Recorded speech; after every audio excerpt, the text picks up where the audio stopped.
Hello friends, if you are new to my channel, I'd like to take a moment to welcome you. Why don't you go down and hit the subscribe button and ring the bell so you don't miss any episodes. For my fans and subscribers, welcome back. I do appreciate your patronage. Today's topic is the emergence of Israel and the 10th century. Let's go! The 10th century traditionally is called I-IIA by academics.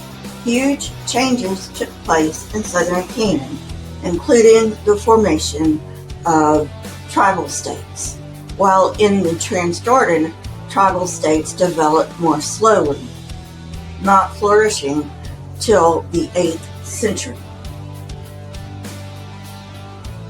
In Cisjordan, more centralized political and social organization had begun earlier in the I-IIA, which is the 12th to 11th centuries BCE.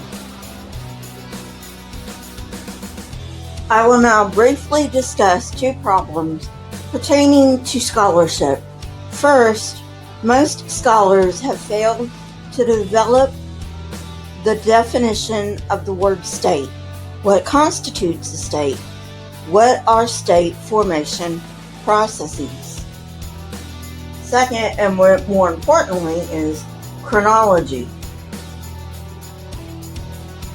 Are the hallmarks of the Solomonic era, the biblical united monarchy, still to be dated to the 10th century or the 9th, the age of Ahab? If the 9th century dating can be proven, there can be no quote-unquote age of Solomon. In the mid-90s, there was some debate on the chronology of the I-IIA to I-IIA horizons. This is the chronology I will be using, not because it is more biblical, but because it better fits with current archaeological data. Just be aware that this is not the only dating scheme. By the transition to I-IIA, the late 10th century, northern Canaanite city-states were ending. At this time, the city of Megiddo, in one of its incarnations, ended in a massive fire around 1000 BCE. This has traditionally been attributed to David, but we cannot rule out an earthquake. At Beth Shean, Canaanite culture survived well into the Iron Age, but it ends at the Iron 1B period. In the 10th century, an Israelite city occupied this area. According to the excavator, it lasted until Shoshank destroyed it circa 920 BCE. By the 11th century, which is the Iron 1B, the Philistines had a foothold on the Levantine coast, and by early to mid-10th century, Iron 2A, they were in the Shephelah and approached the natural border of Judah in the low foothills. We know that some Philistine sites were destroyed in the late 11th century. Some Phoenician sites also show signs of disturbance, but we don't know what caused these. Earlier scholars have attributed at least some of these to the campaigns of David or Saul.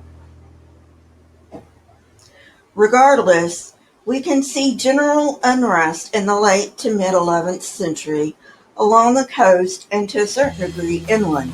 The question is whether this is due to acculturation. Although unrest continued into the early 10th century, only two sites were destroyed, Ashdod and Ekron. How the destructions happened is unknown, but some archaeologists think that by the 10th century, the Philistines had weakened and were in danger of being overcome by Phoenicia to the north and Judah to the east. Some scholars attribute the destruction to David. Sites such as Akko reflected a mix of Phoenician and Philistine culture, but by the 10th century, these sites have become entirely Phoenician. Some academics have postulated that Dor had become Israelite by the end of this century. Distinctive Philistine culture can still be seen to the south at this time, although changes suggest at least some degree of acculturation. Philistine bichrome pottery eventually turns into a degenerate hybrid repertoire, while an iron to coastal repertoire that combines shipware and Judahite styles. Iron to Philistines eventually adopted Phoenician script as well as aspects of the Israelite Canaanite cult. And for you Christians out there, yes, Israel and Canaan have the same cult. The Philistines posed a threat to Judah.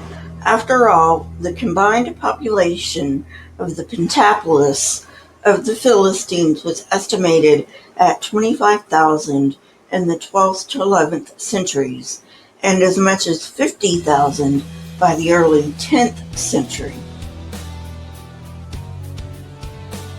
Meanwhile, Judah had a population of about 25,000. Its resources and population were stretched thin, with no political organization. While the Philistine enclave was smaller, it was resource-rich and organized like a palace economy. A number of sites in the 12th and 11th centuries have been regarded as early Israelite. The ones that are most readily identified as such are in the Central Hill Country, an area that will become the heartland of Israel and Judah.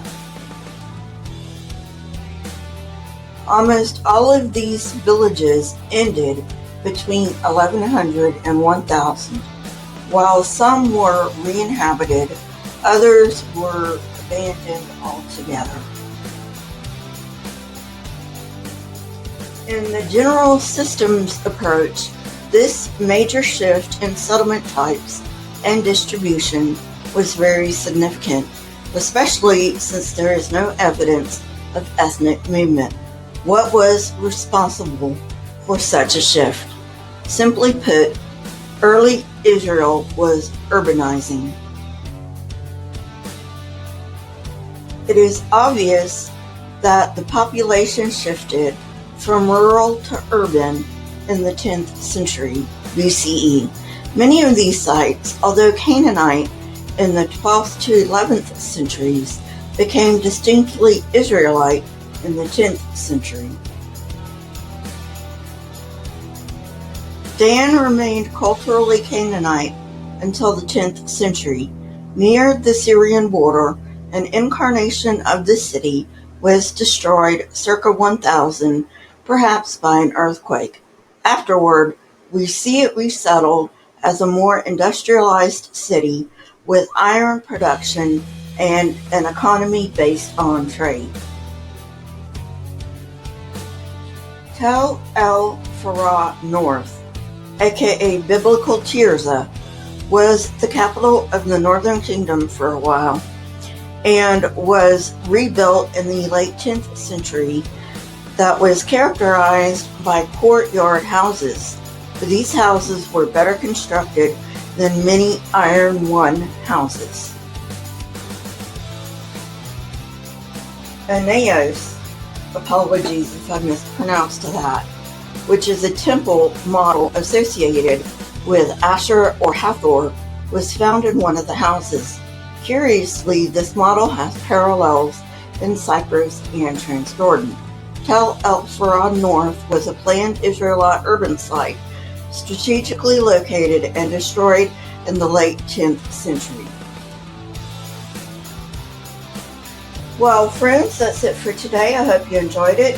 If you did, hit that like button, press the subscribe button, and if you would like to know when I come out with new content, hit the bell next to the subscribe button. My Twitter, Discord, email, and PayPal links are in the description, along with the source that I used for this episode.